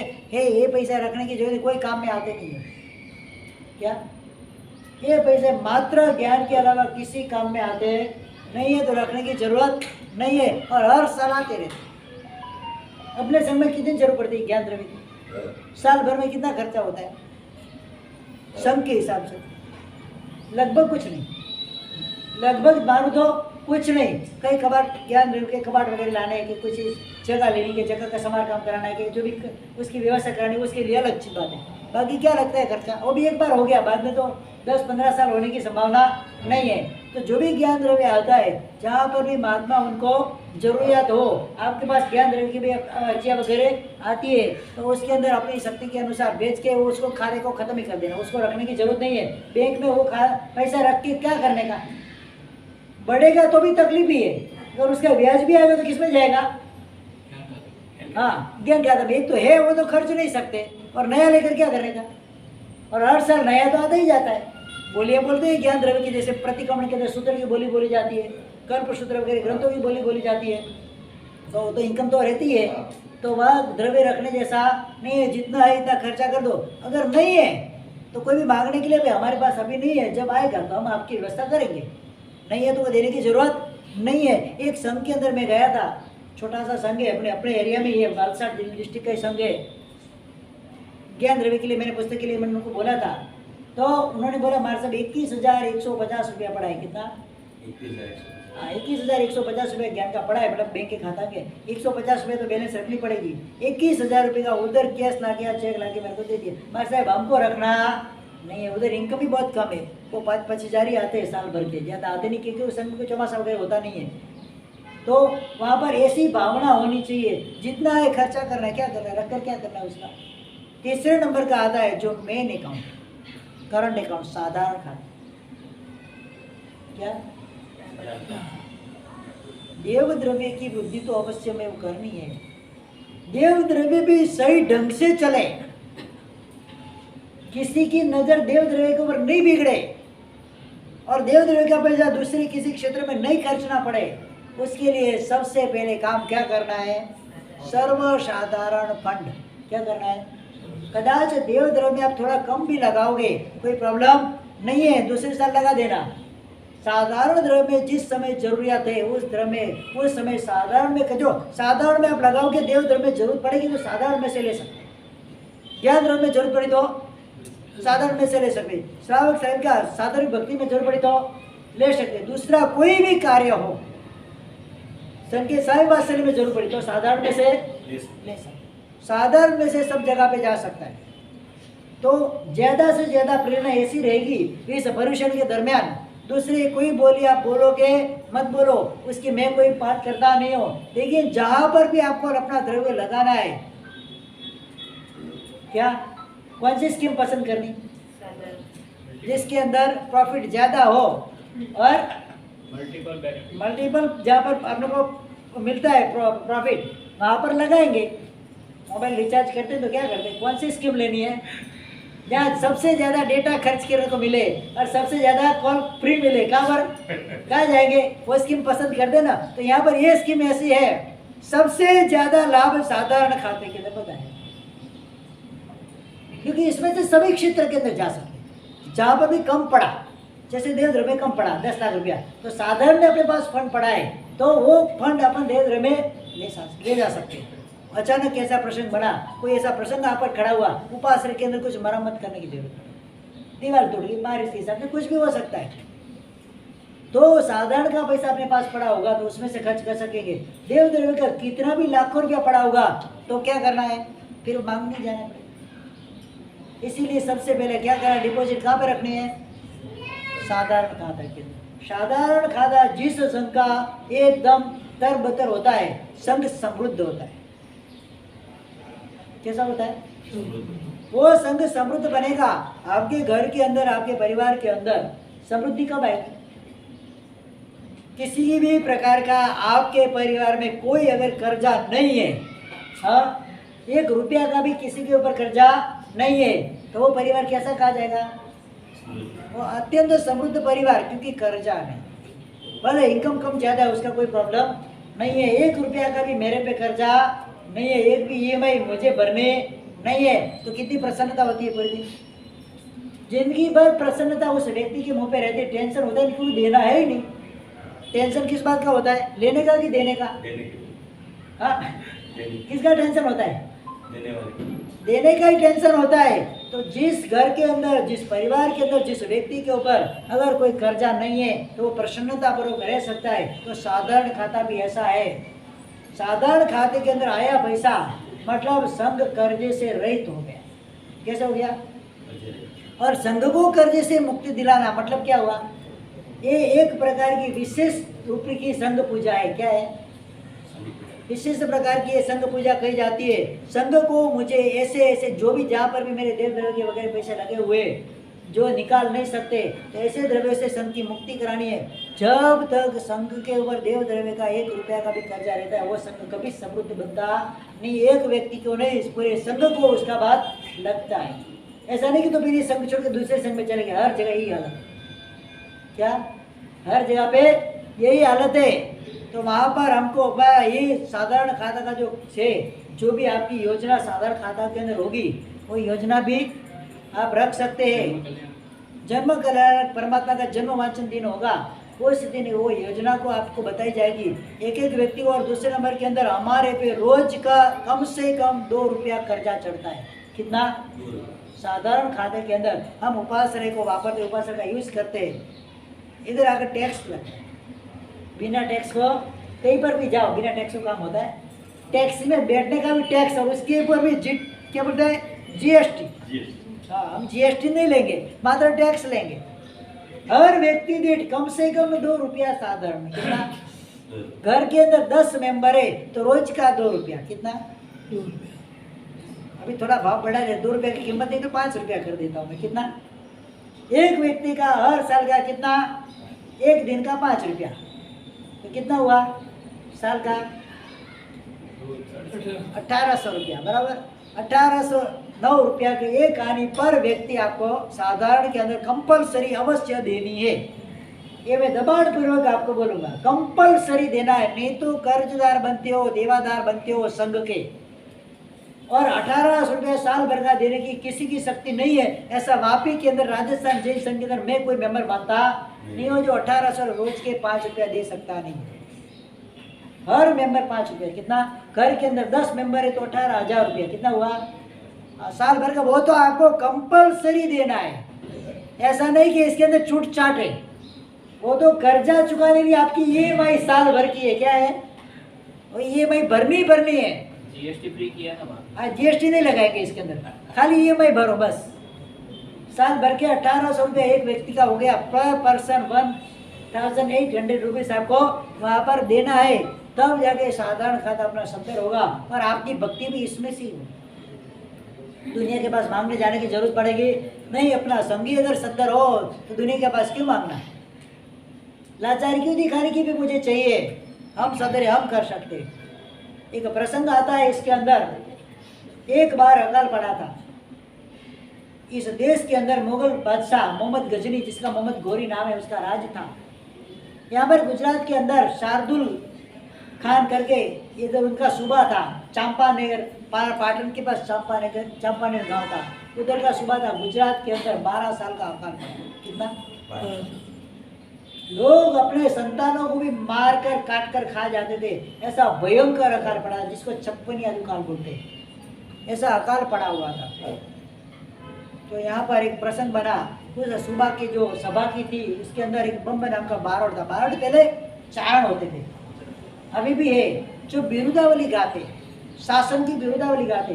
उन्होंने बात के अंदर वहाँ पर बिरुदावली गाने के लिए गए थे कि महाजन से बढ़कर कुछ नहीं है, शाह से बढ़कर कोई नहीं है, आप तो बादशाह हो। क्या हो? उसके पहले क्या आता है? शाह आते। शाह के आगे कोई है नहीं कि तुम्हारे शाह के अंदर, तुम्हारे महाजन के अंदर अगर इतना ही जुस्सा है, इतना ही जोम है, इसका इतना ही प्रभाव है, तो मेरे गुजरात को खिलाना है। 360 दिन का रखड़ा लेके आओ, जाओ के पैसा लेके आओ, 360 दिन गुजरात को मुझे निभाना है। बोल तो दिया, ये तो मेरा महाजन कर देगा। बोल तो दिया, 360 दिन पूरे गुजरात को। एक दिन का खेल थोड़ी है, खाने का खेल थोड़ी है। बोल दिया, वचन किसके? चारण के वचन है, मिट्टिया जाते नहीं है। पता नहीं था किसकी ओर से बोला है? महाजन की ओर से बोला है, मेरा महाजन ये काम कर देगा। बोल कर तो आ गया। अगर महाजन को आकर बता, महाजन ने बोले तूने क्या कर दिया? अभी धर्म संकट आ गया, अगर हम नहीं करेंगे तो हमारी अवहेलना होगी, राजा के जो दरबार के अंदर हमारी अवहेलना होगी, शासन का नीचा दिखाना पड़ा हो जाएगा। करना क्या है? अहमदाबाद के अंदर पूरी टीम घूमने लगी, टीम कराई, 70 दिन आए। कितने? 70 डेज अहमदाबाद के अंदर कलेक्ट किया। अभी कितने करने बाकी है? अभी 290 दिन और बाकी, 1-2 दिन बाकी नहीं था। पूरे गुजरात का निवाह करना है रोज का। कितनी पॉपुलेशन होगी उस समय? एक जीव को भी भूखा मरने नहीं देना है। फिर निकली टीम, पाटन गई। कहाँ गई? पाटन। वो टीम गई पाटन के अंदर, धनाडे वगैरह थे। 20 दिन का पाटन का हुआ, टोटल हुआ 90 दिन। पाटन से वो निकल कर आए पाटन से। वहाँ से चले धोलका की ओर चले। जो बड़े बड़े सेंटर थे वहाँ पर जाना पड़े। धोलका की ओर जा रहे थे, बीच में एक गांव आया, हड़ाला करके। गाड़ी के अंदर बैठ के महाजनपुरी जा रहे थे। पहले तो गाड़ी घोड़ा था नहीं, गाड़ी के अंदर बैठ के जा रहे थे। वो हड़ाला के अंदर एक सेठ रहता था, खेमा सेठ नाम था उसका। क्या नाम था? खेमा सेठ उधर का उसका नाम। उधर रहा था। उसको पता चला मेरे गांव की सीमा के ऊपर से महाजन जा रहा है। कितना संकट बहुमान होगा, सोचो तो सही उसके हृदय के अंदर। मेरे गांव की सीमा से जाए और मेरे घर के अंदर अन्न लेने के बिना जाए, वो चल ही नहीं सकता। कपड़े देखो ना उसके, तो भिखारी लगे। कैसा? पीछे दौड़ा गाड़ी के पीछे, अरे खड़े रहो खड़े रहो। कि मुझे आपकी भक्ति करनी है। वो महाजन सोच रहा है 68 मार्च से सब अप टू डेट कपड़ों में बैठा हुआ है, ये भिखारी क्या भक्ति करेगा, उसको खुद को खाने का ठिकाना नहीं है। नहीं, मुझे आपकी भक्ति करनी है, आप मेरे गांव में पधारो, आप मेरे गांव में मेरे घर आने के बिना आपको मैं आगे जाने दूंगा। अरे ये हम बड़े प्रयोजन से ले जा रहे हैं, बहुत बड़ा संकट आ गया है। राजा को बोल दिया है कि 360 दिन का खर्चा संघ उठाएगा, महाजन उठाएगा, चिंता मत करो, आप मेरे घर पे चलो। क्या बोले, हो जाएगा सब कुछ देवगुरु की कृपा से, आप मेरे घर पे चलो। अरे कि एक दिन की बात नहीं है, 360 दिन का है। अरे आप चिंता मत करो, मेरे घर पे चलो, मुझे लाभ दो आपकी भक्ति का। घर पे आए, हाथ पाँव धो के खाने के, सोने चांदी के बर्तनों के अंदर खाना, मिठाई मिठाई सब रेडी, टनाटन भोजन, 32 पकवान 33 साग खिलाया। शांति से बोलो क्या प्रयोजन है, कभी ऐसी ऐसी घटनाएं, चिंता क्यों करते, चलो मेरे साथ। घर के अंदर बहुत बड़ा घर, कमरे की कमरे, कमरा का ताला खोला, रत्न का भरा हुआ पूरा कमरा, जितना चाहिए। क्या बोले, चिंता करने की कोई जरूरत नहीं और किधर जाने की जरूरत नहीं है, जितना चाहिए ले लो।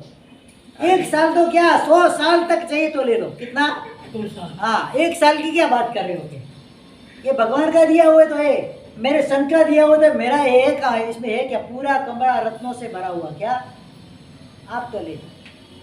संत तो खुश हो गया, एक ही दिन में एक टिप मिल गई ना पूरी, कपड़े में नहीं जाना चाहिए। हाँ, पूरा खर्चा एक ही दिन में मिल गया, एक ही जगह से मिल गया। मतलब जैन शासन का एक एक श्रावक, उसके अंदर ताकत है पूरे हिंदुस्तान को हिला दे। क्या, पूरे हिंदुस्तान को हिलाने की ताकत एक एक जैन के अंदर, एक एक जैन बच्चे के अंदर है। ऐसा मानने की जैन शासन कोई एरा गहरा कोई शासन है। वो बोले उसको, गए उस सुबह के पास कि टिप हो गई, हमारा एक बंदा काफी। महाजन तो कॉलर टाइट करके बोल सकते हैं ना, महाजन की कोई जरूरत नहीं, हमारा एक बंदा काफी है, 1 साल क्या 100 साल तक हम दे सकते हैं। कौन है वो श्रावक, बादशाह तो खड़ा हो गया सिंहासन के ऊपर से, ये ऐसा श्रावक कौन है, पूरे साल भर का एक ही, मेरे कोष में मेरे भंडार में नहीं इतना पैसा तो, और एक व्यक्ति ने दे दिया इतना, कौन है वो, तो के खेमा शाह, क्या नाम है, हाथी की अंबाड़ी के ऊपर। उसको उधर से हड़ाला गांव से अहमदाबाद लेके आए, अहमदपुर नाम था पहले, लेकर आए उधर, ऐसे उसके पहले नाम कर्णावती था, लेकर आए हाथी की अंबाड़ी पर उसको बिठाया है, और बादशाह खुद नीचे चल रहे सभा के अंदर लेके गए। सही बारोट तूने सही बोला था, पहले शाह है बाद में। ये थे जैन शासन के श्रावक, ये थे जैन शासन के नबी रे, कोई हरे गेरे थोड़ी थे। हमारे संघ के अंदर भी ऐसे ही पड़े, साधारण खाते के अंदर कमी आए ऐसा मैं मान सकता नहीं हूँ, पूरी भर जानी चाहिए। उनको बोलना चाहिए अभी जरूरत, संघ बोले अभी जरूरत नहीं है, अगले साल मिल रहा। आज क्या तो डेटा फुल हो गया, अभी कल मिल रहा, क्या अभी जरूरत नहीं है। एक एक श्रावक को, एक एक श्राविका को अपने बदन के ऊपर कपड़े वस्त्र पहने, अपने बदन के ऊपर आभूषण पहने। मेरा काम मुझे दान करना है, क्या करना है, मेरे हस्बैंड है वो अलग है, वो उनके हिसाब से, वो उनके पुण्य में जाएगा, मुझे मेरा पुण्य करना है। कितनी बड़ी भर के रखी है, साड़ियों के अंदर कितनी तपिया रखी है, फिर मुझे मोदी बनना पड़ेगा। हाँ 8/8/2008, क्या क्या बोलते हैं, 8/8/2012 की 13/16, 8/8/16 हो जाएगा। फिर नोटबंदी क्या सब निकल के आया ना बाहर, कितना खजाना बाहर निकल के आया, बहुत बड़ा है। कुछ नहीं है। संघ के भाइयों के से ज्यादा तो संघ की बहनें समृद्ध होती है, पता है। 8-11 को। हाँ, संघ के भाइयों से ज्यादा समृद्ध कौन होता है, संघ की बहनें समृद्ध होती है, क्योंकि वहां पर खाली इनकमिंग है, आउटगोइंग है ही नहीं है। आउटगोइंग है उधर, निकालो आपके पास, आपने 100 रुपया दिया उनको, एक बार निकाल के देखो उनके पास से, तो मान जाओ कि आप सच्चे श्रावक हो। वहां पर खाली इनकमिंग है, आउटगोइंग है ही नहीं, सिस्टम ही नहीं है।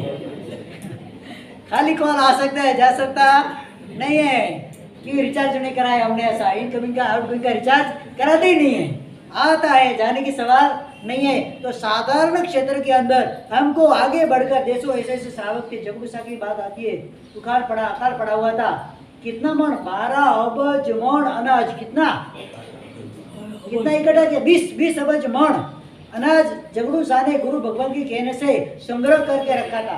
धर्मगुरु सूरी महाराज ने बोला था, जगड़ू अकाल पड़ने वाला है, 12 साल का भयंकर। हो सके इतना धान्य का संग्रह कर। क्या कच्चे थे जगड़ू सा, हो सके इतना धान्य का संग्रह कर। 12 साल का भयंकर अकाल आने वाला है, आदमी आदमी को काट कर खा जाएगा, ऐसा अकाल आने वाला है। तो धान्य का संग्रह कर। संग्रह करता गया, 12-20 सबज मण अनाज का संग्रह किया। कितना? 20 या 12, मुझे इतना फिक्स फिगर याद नहीं है। इतने अनाज का संग्रह किया और फिर जैसे अकाल आया 17 साल खोल दी, ऊपर लिख दिया। क्या लिखा? जगड़ू सा दान कर रहा है ऐसा। हाँ? आपका अनाज आपके लिए, किसानों का अनाज, गरीबों का धान्य गरीबों के लिए। कोई कौन दे रहा है पता था नहीं। 12 साल तक निभाया जगड़ू सा ने। एक श्रावक के अंदर, मैं बोलता हूँ ना, एक श्रावक के अंदर कितनी ताकत होती, कितना उनके पास द्रव्य था, कितना धन होता था। आज भी है, कमी नहीं है कोई जैन शासन के अंदर।